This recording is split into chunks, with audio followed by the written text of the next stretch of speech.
Our channel. So I hope आप सबकी preparation बहुत अच्छी चल रही होगी and you all are doing well, working hard. And बहुत लोग इस वीडियो का वेट कर रहे हैं कि हम लोग फ्रीक्वेंट वीडियोस लेके आए, बट बिकॉज ऑफ आर थोड़ा सा hectic schedule we are not able to do so, but still we are trying कि आपके लिए वीक में ट्वाइस हम वीडियोस लेके आते रहे। सो आज हम अपना कंटिन्यू करेंगे नेक्स्ट जो हमारा एंडोक्राइन सिस्टम में डिसऑर्डर्स वाला टॉपिक है। डिसऑर्डर्स को स्टार्ट करेंगे आज, but before that I want to tell you कि अब हम थोड़ा ब्रीफ में डिसऑर्डर्स को डिस्कस करेंगे, जो भी उनके मेन पॉइंट्स हैं, मेन जो क्वेश्चंस जहाँ से अराइज होते हैं, बिकॉज हमारे पास टाइम कम है and people want to gather more data, है ना, कि कहाँ से क्या क्वेश्चंस आते हैं, कैसे अराइज होते हैं, रादर की studying deeply they want to learn basics कि वो क्वेश्चंस को अच्छे से सॉल्व कर पाए। So let's get started. आज हम हमारा डिसऑर्डर्स वाला क्वेश्चन स्टार्ट करने वाले हैं। So will start with hyperthyroidism. What is hyperthyroidism? Obviously सबको क्लियर हो रहा है कि हाइपर यानी कि इंक्रीज, है ना, हाइपर यानी कि इंक्रीज एंड थायरॉयडिज्म मतलब जो थायरॉयड हॉर्मोन्स हैं उनका इंक्रीज होना, उसको हम क्या कहते हैं? हाइपरथायरॉयडिज्म। कौन कौन से हॉर्मोन्स हमारे जो हाइपरथायरॉयडिज्म में इंक्रीज हो सकते हैं? कौन कौन से? T3 and T4। Thyroid gland कौन कौन से हार्मोन सिक्रीट करता है? T3 and T4, tri iodothyroxine and tetra iodothyroxine. Okay, अब हाइपरथायरॉयडिज्म होने के क्या क्या कॉजेज हो सकते हैं? सबसे फर्स्ट है एडिनोमा। कहीं एडिनोमा, थायराइड ग्लैंड में अगर एडिनोमा हो जाता है, कोई भी ट्यूमर है, कोई भी कैंसर है, तो उसकी वजह से भी हमारा ये इंक्रीज हो सकता है T3 एंड T4 और ये हाइपरथायरॉयडिज्म को लीड कर सकता है। Along with this pituitary cancer is also responsible. Pituitary cancer, अगर पिट्यूटरी ग्लैंड में ही कैंसर हो गया है तो भी वो एबनॉर्मली इंक्रीज होगा and it will be responsible कि वो T3 एंड T4 का लेवल इंक्रीज करे। Next is thyrotoxicosis. अगर थायराइड ग्लैंड का लेवल अपने आप में इतना ज्यादा बढ़ गया कि उसकी टॉक्सिसिटी हो गई है, then also it will lead to hyperthyroidism. Next is Graves disease. Now what is Graves disease? Graves disease में क्या होता है ना, it is an autoimmune disorder. See, I have read many comments जहाँ पे ये बोला है please try to speak in English and some are saying to speak in Hindi. So we are trying that will compile both of the languages so that it is easily understandable to you all. So what is Graves' disease? इसमें क्या होता है? It is an autoimmune disorder. What is it? Autoimmune disorder होता है, या इसमें क्या होता है ना, जो एंटीबॉडीज होती हैं, there are some antibodies which are abnormal and they detect TSH as their partner, और वो TSH के साथ बाइंड कर लेती हैं, जिसकी वजह से वो T3 और T4 का एबनॉर्मल लेवल इंक्रीज कर देती है। ओके, क्या होता है? T3 they bind with TSH, they bind with TSH के साथ बाइंड करके, और वो क्या करती हैं? T3 और T4 का लेवल एबनॉर्मली इंक्रीज कर देती है, जिसकी वजह से हाइपरथायरॉयडिज्म होता है। It is Graves disease. Graves disease का एक मोस्ट कॉमन सिम्टम है, that is exophthalmos. Please search the photo of exophthalmos. क्या होता है इसमें? क्या होता है, जो हमारी आईज होती है वो बहुत बड़ी हो जाती हैं, बाहर को निकल आती हैं, eyes are protruding outwards and they become big in size, तो that condition is known as exophthalmos. And ये क्वेश्चन आता है एग्जाम में कि exophthalmos is the main symptom of और which manifestation you can observe in Graves disease. Okay, next is goitre. Goitre की वजह से भी हाइपरथायरॉयडिज्म हो सकता है। Next, what are the clinical manifestation? अब हम इसके क्लिनिकल मैनिफेस्टेशन कैसे पढ़ेंगे? इसके फंक्शन के अकॉर्डिंग। हमने थायराइड ग्लैंड के लास्ट क्लास में फंक्शंस पढ़े थे, क्या क्या थे वो आप लोग अपने मन में रिवाइज करो, और जैसे जैसे आपके मन में वो फंक्शंस आते जाएंगे वैसे वैसे मैं यहाँ पर सिम्टम्स लिखती जाऊंगी। First of all, thyroid gland is responsible for maintaining the BMR, basal metabolic rate को इंक्रीज करने में हेल्प करता है। तो क्या होगा, अगर हाइपरथायरॉयडिज्म होगा तो BMR इंक्रीज हो जाएगा। ठीक है, BMR इंक्रीज होगा, तो BMR इंक्रीज होने की वजह से क्या होगा? BMR क्या करता है? हमारी बॉडी में हीट प्रोड्यूस करता है, ठीक है, तो person will become heat intolerance, intolerant to heat. ठीक है, उसके बाद क्या होगा, पेशेंट जो भी जैसे भी हमारा ये होगा, तो इसमें होता क्या है, कार्बोहाइड्रेट और फैट्स का कैटाबॉलिज्म होने लगता है। कैटाबॉलिज्म मतलब कट डाउन। ठीक है, तो जब कार्बोहाइड्रेट और फैट्स बॉडी में कम होंगे तो ऑटोमेटिकली क्या हो जाएगा, वेट लॉस। बॉडी में जो कार्ब्स एंड फैट्स ही नहीं प्रेजेंट होंगे तो obviously it will result in muscle wasting and it will result in weight loss. अब इसके अलावा क्या होगा, वेट लॉस होगा, नाउ जो हमारा एपेटाइट है वो इंक्रीज हो जाएगा, एपेटाइट विल इंक्रीज। एपेटाइट क्यों इंक्रीज होगी, क्योंकि कार्बोहाइड्रेट और फैट्स का वैसे ही डिस्ट्रक्शन हो रहा है बॉडी में, तो बॉडी और डिमांड करेगी, वीएमआर बढ़ रहा है ना, तो बॉडी और डिमांड करेगी कि हमें भूख लगी है, this is not sufficient for us. ठीक है, तो एपेटाइट इंक्रीज हो जाएगा। Next what is, appetite increase हो गया। अब हमने पढ़ा था कि it is responsible for increasing the heart rate of the person, normal person. Thyroid gland heart rate को मेंटेन करने में हेल्प करती है, वो इंक्रीज करवाती है। तो जब हाइपरथायरॉयडिज्म हो जाएगा तो obviously it will lead to tachycardia. Tachycardia means increasing of heart rate, so tachycardia होगा। Now what is the main symptom which you observe in hyperthyroidism patient? उससे क्या होता है, इसमें हमें एक टैकीकार्डिया तो देखने को मिलता है, but sleep tachycardia is the main symptom which we usually absorb in hyperthyroidism patient. ठीक है, रात को सोते वक्त पेशेंट की हार्ट रेट अचानक से बहुत ज्यादा बढ़ जाती है, उसकी वजह से क्या होगा, now come to basic symptoms. जब पेशेंट को टैकीकार्डिया हो रहा है तो उसको क्या होगा, he will feel restlessness, he will have sweating. ठीक है, एक्सेसिव पसीना आएगा, रेस्टलेसनेस होगा, इरिटेबिलिटी उसके अंदर होगी। तो these are the basic symptoms which will be observing in hyperthyroidism patient. अब पढ़ते हैं, how can we diagnose the patient is having hyperthyroidism और नॉट। ठीक है, सो ये तो हमारे कॉमन सिम्टम्स थे।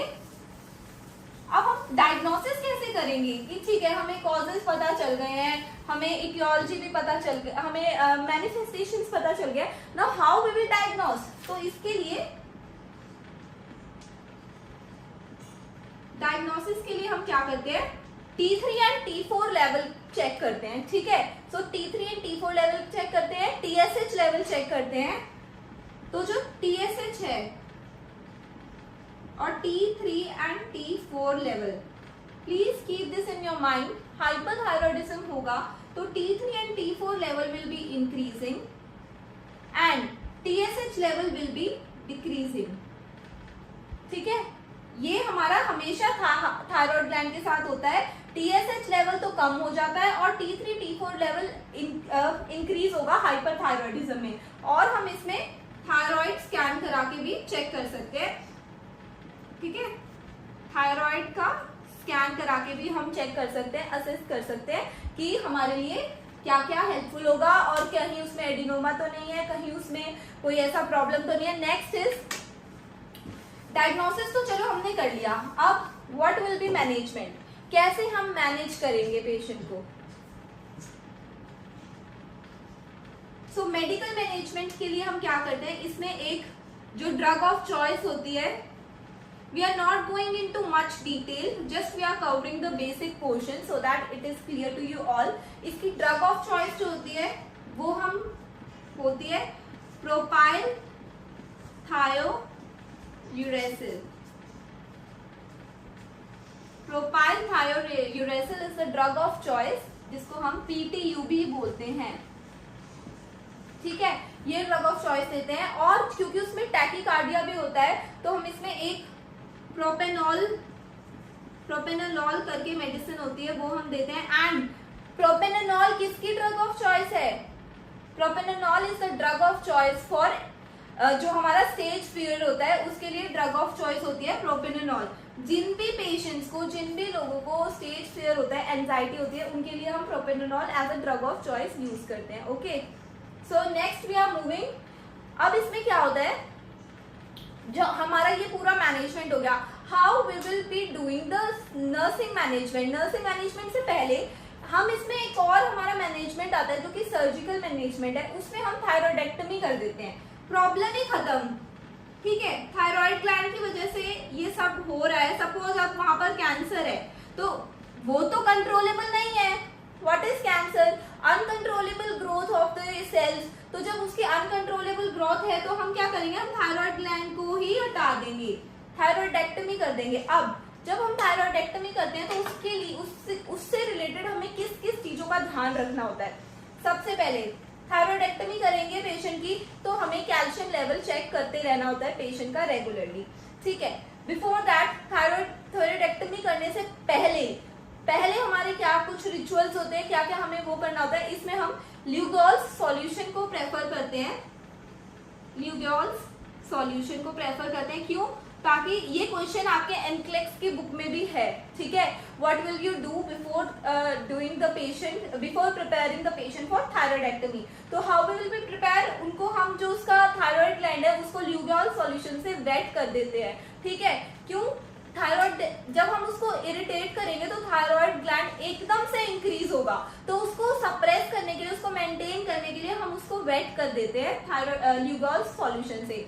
और आफ्टर थायरॉयडेक्टमी हम क्या करते हैं, पेशेंट का कैल्शियम लेवल हमें चेक करना होता है क्योंकि ये पैराथायरॉयड ग्लैंड्स पे भी इम्पैक्ट कर सकता है। ठीक है, इस वजह से हमें पेशेंट का कैल्शियम लेवल चेक करना है। नेक्स्ट इज हमें पेशेंट का पूरा अच्छे से उसको we have to see whether he can talk और नॉट स्पीक, वो बोल पा रहा है या नहीं बोल पा रहा। क्यों? What will be the reason? Because it can damage the laryngeal nerve, it can damage the laryngeal nerve. इसीलिए हमें पेशेंट को बोलने की कोशिश करनी है कि वो बोले। ठीक है, वी हैव टू सी कि पेशेंट कैन स्पीक और नॉट।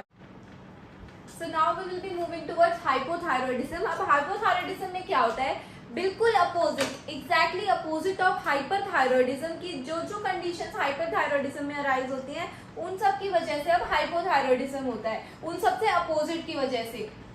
सबसे पहले तो डिक्रीज हो जाएगा हमारे T3 एंड T4 का लेवल। ठीक है, अब इसके अंदर दो कंडीशन होती है, एक होती है क्रेटिनिज्म और एक होती है मिक्सेडिमा। क्रेटिनिज्म मतलब होता है when there is hypothyroidism seen in children. ठीक है, जब भी चिल्ड्रन में हमें हाइपोथायरॉयडिज्म देखने को मिलता है तो हम उसको कहते हैं क्रेटिनिज्म। और अगर हमें एडल्ट्स में जब भी किसी कंडीशन में एडल्ट्स में देखने को मिलता है then we will say it's as myxoedema coma. Okay, अब क्या क्या एटियोलॉजी हो सकती है इसकी? Autoimmune thyroiditis, post thyroidectomy, किसी की थायरॉयडेक्टमी हुई है suppose because of any cancer tumour, तो पोस्ट थायरॉयडेक्टमी की वजह से थायराइड ग्लैंड का लेवल कम हो जाएगा, तो उस वजह से। Now next, Hashimoto's disease. What is Hashimoto's disease? ये भी एक ऑटो इम्यून डिसऑर्डर है जिसकी वजह से क्या होता है, जो तो T3 और T4 के फॉलिकल्स हैं वो डिस्ट्रक्ट होने लगते हैं। ठीक है, उसकी वजह से T3 एंड T4 का लेवल कम हो जाता है। Next, what will be seeing as clinical manifestation. इनसे पहले जो भी हमने पहले पढ़े थे क्या क्या, जैसे कि हमारा BMR उसमें इंक्रीज हो रहा था, इसमें डिक्रीज होगा। ओके, BMR डिक्रीज हो जाएगा, उसमें हीट इंटॉलरेंस हो रही थी, इसमें कोल्ड इंटॉलरेंस होगी, कोल्ड इंटॉलरेंस होगी। ठीक है, वहां पे हमें एपेटाइट जो है वो भूख ज्यादा लग रही थी। ठीक है, एंड वेट लॉस हो रहा था, so there will be weight gain होगा एंड हाइपोनेट्रीमिया हमें यहाँ पे देखने को मिलेगा। टैकीकार्डिया हम वहां देख रहे थे क्योंकि थायराइड ग्लैंड के बेसिक फंक्शंस हैं, सो यहाँ पे ब्रेडिकार्डिया देखने को मिलेगा and oedema, we can see oedema here because hyponatraemia की कंडीशन हो रही है। नेक्स्ट इज मैनेजमेंट, इसका जो ड्रग ऑफ चॉइस होता है वो होता है हमारा लीवोथायरॉक्सिन, लीवोथायरॉक्सिन।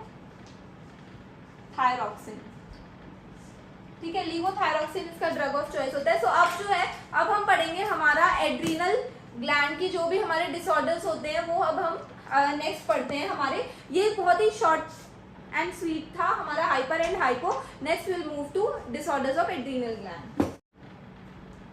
सो moving towards the adrenal cortex के जो डिसऑर्डर्स होते हैं, वो जो हार्मोन्स रिलीज होते हैं कौन कौन से, मेन जो हमारा इलेक्ट्रोलाइट्स लेवल पे डिपेंडेंसी होती है वो हमारे एड्रिनल हार्मोन्स की होती है। जो भी हार्मोन्स हमारा, कौन कौन से हार्मोन्स हमारे एड्रिनल ग्लैंड रिलीज करता था, ACTH,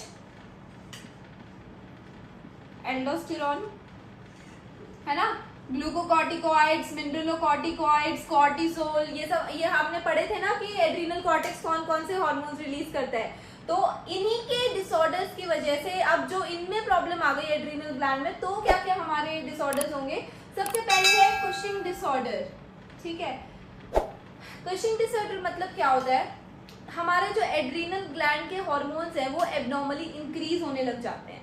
ठीक है, what is the reason, increase of the adrenal gland hormones.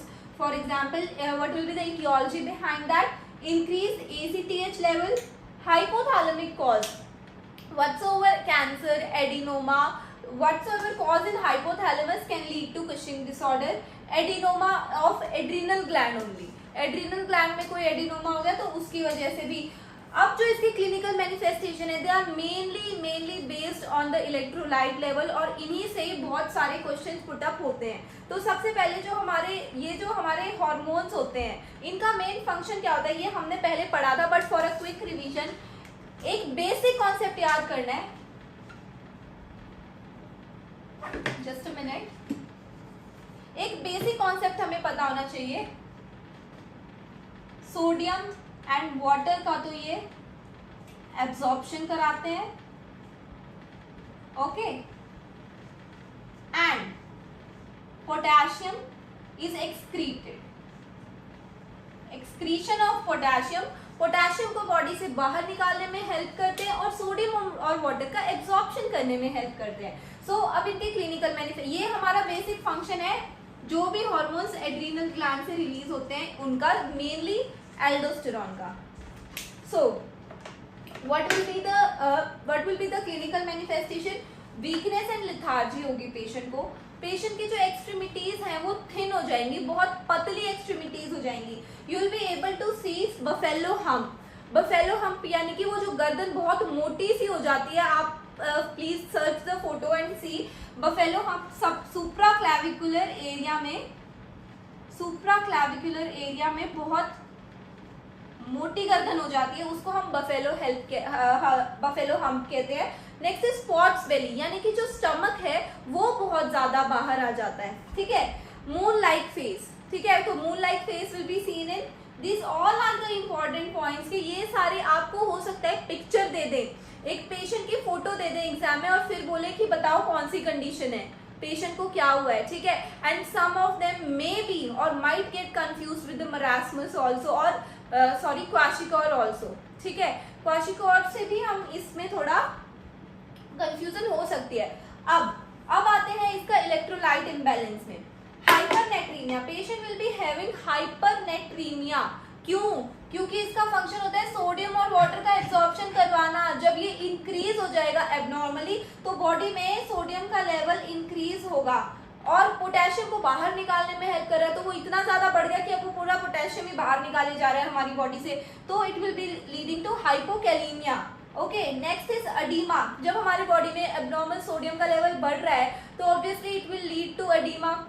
Edema हो रहा है, बॉडी में कहीं ना कहीं सोडियम स्टोर हुए जा रहा है, पोटेशियम बाहर निकले जा रहा है। ठीक है, तो these are the electrolyte imbalance to be remembered. These are very very very important. आप लोगों को ये हर उसमें पता होना ही चाहिए। ठीक है, अब इसका डायग्नोसिस हम सीरम ACTH लेवल से हम कुशिंग डिजीज का वो कर सकते हैं। What will be the management, ketoconazole and mifepristone is the drug of choices for Cushing disorder. इसमें जो हमें मेन मैनेज करने का होता है ना, वो होता है पेशेंट का जो नर्सिंग रिस्पॉन्सिबिलिटी होती है, यूरिनरी इनटेक एंड आउटपुट, उसका इलेक्ट्रोलाइट बैलेंस बना रहे, डेली टू डेली उसकी रिपोर्ट्स चेक करना, ये सब बहुत इंपॉर्टेंट होता है। अब कुशिंग डिसऑर्डर्स के साथ ही हमारा सिमिलर ही एक डिसऑर्डर है, जैसे इसमें तो सब होता है आपका, इसमें ACTH लेवल भी बढ़ता है, लेकिन एक सिमिलर डिसऑर्डर है जिसको हम कहते हैं कॉन्स डिजीज। ठीक है, तो कॉन्स डिजीज में भी बिल्कुल सेम डिसऑर्डर्स आएंगे, बिल्कुल सेम सिम्टम्स आएंगे, इलेक्ट्रोलाइट सिम्टम्स जो भी हमारे होंगे वो सेम होंगे, ठीक है। What will be the difference, इसमें जो हमारे एल्डोस्टेरोन का लेवल है वो बढ़ेगा, क्या होगा, जो हमारा इंक्रीज हो जाएगा एल्डोस्टेरोन। एल्डोस्टेरोन इंक्रीज होने की वजह से ये सारे सिम्टम्स आएंगे। ऐसे ही हमें इसको, ऐसे कि एल्डोस्टेरोन का हमें सीरम एल्डोस्टेरोन लेवल हमें इसका डिटेक्ट करना है, ठीक है। तो ये हमारा है cons disease. Now next will be moving forward towards the Addison disease. So moving towards next, अब हम पढ़ते हैं एडिसन डिजीज। एडिसन डिजीज में क्या होता है, बिल्कुल opposite of Cushing, decrease adrenal cortex के hormones, decrease of the hormones of adrenal cortex. Now how to remember कि एडिसन डिजीज क्या में क्या कम था, ज्यादा था, बहुत बार हमें ऐसे कंफ्यूजन होता है, इट वाज इंक्रीज और डिक्रीज, अरे उसमें ये था इसमें ये था, we get confuse a lot. So इसके लिए जो मैंने अपने प्रिपरेशन के टाइम पे ट्रिक अपनाई थी, दैट वाज कि when it is add, Edison का ऐड है तो इसका मतलब ये है, हमें अपने माइंड में याद रखना है कि इट इज माइनस, ठीक है, इसमें कम हो रहा है, opposite. And when it is Cushing यानी कि कट, ठीक है, तो उसमें हमें ऐड करना है, उसमें हार्मोन्स इंक्रीज हो रहे हैं और इसमें हमारे डिक्रीज हो रहे हैं। ये एक बेसिक सी ट्रिक है कि अपोजिट है और हमें इसे याद रखना है। नेक्स्ट इज हाइपोथैलेमिक कॉज हो सकते हैं, इसकी इटियोलॉजी क्या क्या हो सकती है, पिट्यूटरी कॉज हो सकते हैं, एड्रिनल एक्टमी, पेशेंट अगर किसी का एड्रिनल ग्लैंड जो कि कुशिंग डिजीज की वजह से एड्रिनल एक्टमी करनी पड़ी तो उस वजह से हो सकते हैं, हाइपोग्लाइसीमिया हो सकता है, पेशेंट को सेम अपोजिट इलेक्ट्रोलाइट इम्बैलेंसेस होंगे, जो उसको एडिसन जो उसको कुशिंग और कॉन्स में हो रहे थे उससे बिल्कुल अपोजिट होंगे। हाइपरकैलेमिया होगा पेशेंट को और हाइपोनेट्रीमिया हो सकता है, ठीक है, क्योंकि सोडियम का एब्जॉर्प्शन वो कर ही नहीं पाएगा, क्योंकि बहुत ज्यादा कम है, तो वो उसका जो मेन फंक्शन है वो उसको परफॉर्म नहीं कर पाएगा, तो वो कम हो जाएगा और एक्सक्रीशन भी नहीं कर पाएगा, तो that it will be increasing. Next is hyperpigmentation, you will be able to see bronze skin. Bronze skin कौन सी कंडीशन में देखने को मिलता है, हमें याद रखना है, एडिसन डिजीज में पेशेंट की स्किन ब्रॉन्ज कलर की हो जाएगी। What will B management, steroid therapy पे पेशेंट को देंगे, फोल्डोकॉर्टिसोन नाम की मिनरलोकॉर्टिकॉइड है, वो मेडिसिन प्रोवाइड करेंगे, डेक्सामेथासोन, प्रेडनिसोलोन, ये सारी मेडिसिन हम पेशेंट को देंगे। अब जो इसमें लास्ट डिसऑर्डर आता है वो है हमारा फियोक्रोमोसाइटोमा, वो अब हम डिस्कस करेंगे। सो मूविंग टुवर्ड्स हमारा नेक्स्ट टॉपिक फियोक्रोमोसाइटोमा। ये क्या होता है, इसमें क्या कंडीशन होती है, it is the carcinoma of cell of adrenal medulla. Adrenal medulla में कार्सिनोमा हो जाता है, कैंसरस कंडीशन हो जाती है, which leads to excess catecholamines release. हमने पढ़ा था एड्रिनल मेडुला कैटेकोलामाइंस रिलीज करता है, which catecholamines do it releases, याद करिए प्रीवियस क्लास में हमने पढ़ा था, इट रिलीजेस डोपामिन, एपिनेफ्रिन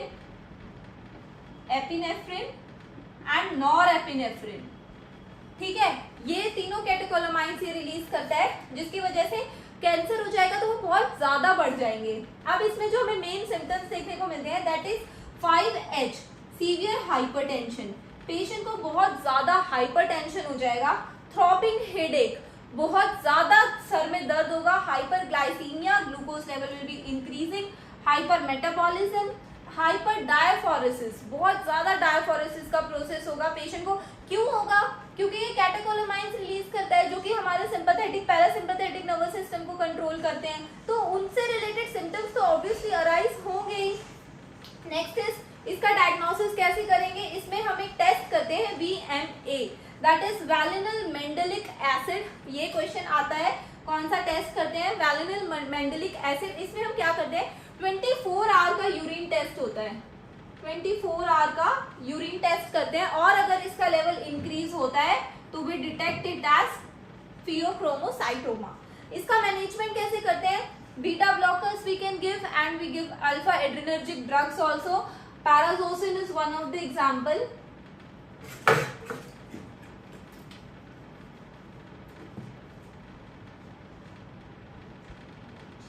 पैराजोसिन इसका एग्जाम्पल है, PARAZOCIN, prazosin alpha adrenergic drug है जो हम देते हैं. Okay, so this was all about the adrenal medulla का डिसऑर्डर्स. आई होप आपको एड्रीनल ग्लैंड के डिसऑर्डर्स और आपको थायराइड ग्लैंड के डिसऑर्डर्स अच्छे से समझ आ गए होंगे. That was the brief intro about that. So अब क्या होगा, अब हम नेक्स्ट क्लास में हमारे बेसिक कुछ डिसऑर्डर्स बचे हुए हैं, उनको हम कंप्लीट करेंगे. लाइक पैराथायरॉयड ग्लैंड के हैं, DI है, एंड हमारा डायबिटीज मेलाइटिस भी बचा हुआ है, तो वो हम लोग क्लियर करेंगे नेक्स्ट सेशन में, and that will be last session. उसके बाद हमने थोड़ा सा चेंजेस सोचा है. For the time being will only discuss briefly about the disorders because they are most important, and अगर आपको वो क्लियर हो जाएंगे तो उनसे आप बहुत इजीली क्वेश्चंस अटेम्प्ट करने में आपको आसानी होगी, because major part come from the med search portion. So अगर आपको बेसिक कॉन्सेप्ट्स क्लियर होंगे, so that will be really helpful to you. So now we'll meet in the next video very soon. Like, comment and subscribe our channel, and thank you for supporting.